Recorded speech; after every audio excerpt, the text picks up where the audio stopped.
दोस्तों आप प्रॉपर्टी ख़रीद रहे हैं तो सबसे बड़ा कन्फ्यूज़न जो आपके माइंड में होगा वो होगा ये जेडीए 90A 90B नगर निगम नगर पालिका सोसाइटी एग्रीकल्चर आखिर ये है क्या। इसका कन्फ्यूज़न है। और अगर आप जयपुर में प्रॉपर्टी ख़रीद रहे हैं तो आप इसमें बहुत ज़्यादा कन्फ्यूज़न होगी, क्योंकि जेडीए यानी जयपुर डेवलपमेंट अथॉरिटी, तो ये जितने भी लोग जयपुर में हैं और वो प्रॉपर्टी परचेज़ करना चाहते हैं तो वहाँ यही सारी चीज़ें आती हैं। तो आज की इस वीडियो में मैं आपको यही बताऊंगा कि इनमें क्या डिफरेंस है, हमें कौन सी लेनी चाहिए, कौन सी हमारे लिए सेफ़ है, किसमें हम प्रॉपर्टी परचेज़ के घर बनाकर रह सकते हैं। तो आज की इस वीडियो के अंदर हम लोग इस पर बात करेंगे। वीडियो पूरा देखिएगा, क्योंकि आपकी प्रॉपर्टी की सेफ्टी की गारंटी भी इसी नॉलेज पर टिकी हुई है। तो वीडियो पूरा देखिएगा। पहली बात कर लेते हैं जेडीए अप्रूव्ड प्रॉपर्टीज़। ये 100% सिक्योर प्रॉपर्टीज़ होती है। इसमें जाने के मैं कहता हूँ, अगर मतलब आपके साथ घाटा होने के या इसके, यार मैं किस तरीके से समझाऊँ, मतलब आपकी प्रॉपर्टी छीनने के बहुत कम चांसेस रहते हैं इसके अंदर। ये जेडीए अप्रूव्ड है, यानी जेडीए से अप्रूव करती है तब जाके, और ये अप्रूव होती है लोगों के रहने के लिए। तो ये बहुत सेफ़ है। बट ये सब इसमें रिस्क तभी आता है जब गवर्नमेंट का बहुत हाईली प्रोजेक्ट में आपकी प्रॉपर्टी एकदम आ गई हो, तो थोड़ा बहुत तब तो एक वो रहता है।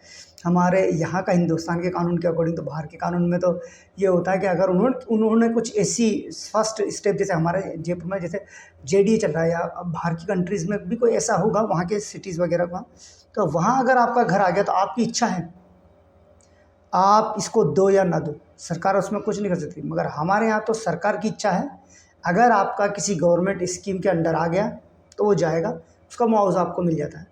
बट सबसे सेफ हमारे यहाँ इसी को माना जाता है। तो ये एक वो रहती है।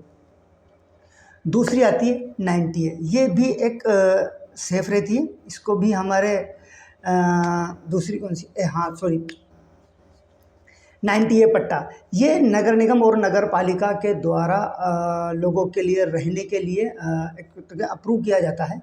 तो लोग यहाँ पर रह सकते हैं। ये एक सेफ़ और सिक्योर रहता है, क्योंकि नगर पालिका और नगर निगम इसको अप्रूव करते हैं। एक तीसरी जो आती है वो नगर पालिका नगर निगम। ये होता है जैसे सिटी से बाहर आपका कोई, जैसे कस्बे होते हैं ना, या जैसे जयपुर के आसपास काफ़ी कस्बे हों, बस्सी ले लो, चाकसू ले लो, चौमू ले लो, आसपास के जोबने ले लो। तो यहाँ के जो आसपास के जो एरिया हैं जिनको हम कस्बे कहते हैं, यहाँ पर जो भी भूमि आवंटन होती है लोगों के रहने के लिए, तो वो नगर निगम और नगर पालिका के अंदर आती है। तो ये भी एक सेफ़ जोन में रहती है, सेफ़ रहती है क्योंकि इसको नगर और निगम और नगर पालिका अप्रूव करती है। तो यहाँ भी आप घर बना के रह सकते हैं।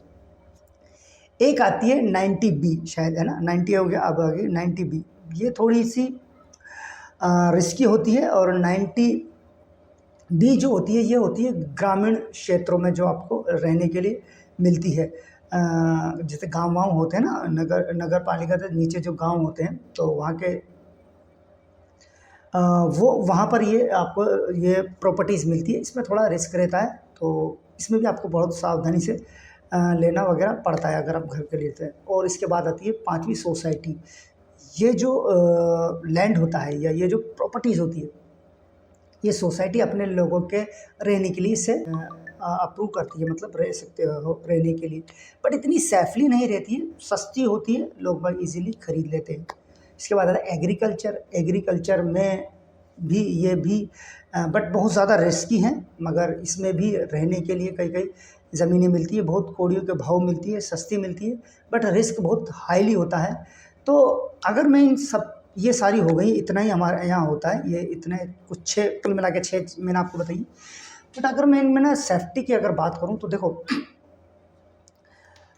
जो अप्रूव हो, जेडी अप्रूव तो वो बहुत हो गई, बाकी आपके लोकल अथॉरिटीज़ होती है और म्यूनसिपल जो एक आपके जो भी जहाँ भी आप सिटीज़ वगैरह, वहाँ की म्यूनसिपल जो अथॉरिटी होती है वो भी इनको अप्रूव करती है। तो इन से आप देखिएगा, अप्रूव हुई भी जो भी प्रॉपर्टी है वही परचेस करिए, अन्यथा कोई भी मत करिए। सबसे बेहतरीन तरीका लोकल अथॉरिटी या म्यूनसिपल अथॉरिटी जो भी है वो उसको अप्रूव करें, और रहने के लिए आपके लिए वो सेफ़ रहेगी। तो इसमें अगर बात करें, जेडीए बिल्कुल सेफ़ है, 90 ए सेफ़ है, ये अच्छे खासे सेफ़ हैं, और नगर निगम नगर पालिका ये 3 है ना। बाकी रिस्क क्या है, 90 बी, सोसाइटी और एग्रीकल्चर, ये 3 तो थोड़े रिस्क में हैं और ये थोड़े अच्छे हैं। बाकी कुछ भी आप परचेस करें, डॉक्यूमेंटेशन पूरे देखें, वेरीफाई है नहीं है। जैसे एग्रीकल्चर में भी देखिए आप, जेडी से अप्रूव है, सोसाइटी कभी अलग में वो है कि अभी सोसाइटी है, बाद में आने के बाद हो सकता है 90 ए हो जाए, फिर जेडी अप्रूव हो जाए। बट कुछ कुछ चीज़ों का ध्यान रखना पड़ता है, और मैं इस वीडियो में भी आपको क्लियर कर दूँ, ऐसी प्रॉपर्टीज़ कभी मत करना जो जैसे वन विभाग में आ रही हो, ठीक है, और कोई ऐसी चारागाह में आ रही हो। इन प्रॉपर्टीज़ में थोड़ा सावधान रहना, क्योंकि ये अगर आपने ले लिया तो बहुत तगड़ा रिस्क रह जाएगा आपके लिए। ये चारागाह की ज़मीन, वन विभाग की ज़मीन, यह रहने के लिए आवंटन नहीं होती है, तो ये कुछ कुछ ध्यान में आपको रखना होता है। बाकी ये था कंक्लूजन, एक पूरी समरी मैंने आपको दी, एक पूरा डिटेल में मैंने आपको बताने की कोशिश करी, ठीक है। मैं हूँ Asif Khan, Jaipur real estate consultants. Trusted और वेरीफाइड प्रॉपर्टीज़ के लिए ज़रूर कॉन्टेक्ट करिए, मैं आपकी सेवा में हमेशा हाजिर रहूँगा, और ज़्यादा से ज़्यादा नॉलेज गेन करने की कोशिश करूँगा, और ज़्यादा से ज़्यादा नॉलेज जब मैं गेन करूँगा तो आपको देने की कोशिश करूँगा। बस आप कमेंट करो, मैं उसी तरीके से आपको बताता रहूँगा। और ये भी गारंटी है 101% मैं आपको कहता हूँ, आप मुझसे पूछिए, मुझे कोई वो नहीं, आप मुझसे पूछिए, मैं आपको बताऊँगा प्रॉपर्टीज़ कैसे लेनी है, कैसे आपका पैसा डबल तिबल होगा, प्रॉपर्टीज़ में किस तरह की प्रॉपर्टीज़ खरीदनी है, डॉक्यूमेंट्स की कैसे वेरीफाई करने हैं, ताकि आपके साथ कोई लफड़ा ना हो। इतना समझता हूँ दोस्त, मैं फाइनेंशियल एडवाइज़र हूँ, और मैं फाइनेंशियल प्रोडक्ट में डील करता हूँ, जैसे like credit card, loan, insurance, bank account, demat account, investment. तो मैं आपको ये बता रहा हूँ, जब मैं किसी को 2000 का क्रेडिट कार्ड भी बना के देता हूँ ना, मतलब सपोज़ किसी भी, मतलब मेरा कहने का मतलब है उसमें, अगर मैंने उसको 10-20 हज़ार का क्रेडिट कार्ड भी बना कर दिया, या 50 हज़ार की भी इसकी लिमिट आ गई, तो यहाँ भी मुझे ये डर रहता है कि यार इस बंदे के साथ कुछ चीटिंग ना हो जाए, ये बंदा कभी जाके परेशान ना हो जाए इस क्रेडिट कार्ड से। तो अगर वो परेशान होता है, उसको वो चीज़ नहीं मिलती, बाय द वे कभी ऐसा हुआ नहीं, क्योंकि मैंने दिया तो 99% क्या 100% जो चीज़ उसको दिखाई है वही दी है। और ये मैं खुद के लिए नहीं करता, मैं खुद उसको बैंक की साइट पे ले जाके दिखाता हूँ कि भाई देखो ये चीज़ ऐसी है। फिर भी हमेशा डर रहता है कि बंदे के साथ कुछ भी चीटिंग ना हो जाए, क्योंकि बहुत बहुत डर रहता है, तो मैं वहाँ इतना डरता हूँ। तो यहाँ आप अपनी ज़िंदगी की पूरी जमा पूंजी लगा रहे हैं। क्रेडिट कार्ड में तो क्या होगा, अगर गलत हो जाएगा तो मैं उसको क्लोज़ करा दूँगा। बट यहाँ यार आपने 10-20-30 लाख रुपए लगा के कुछ प्रॉपर्टी परचेज़ करी, अगर उसमें कोई घपला निकल गया, तो भाई यहाँ ऐसी गुंजाइश नहीं होती कि 2-4-5 हज़ार रुपये कम हो जाए, 2-4-5 लाख रुपए घाटा हो जाए। यहाँ आर या पार का गेम होता है, या तो गई या आई।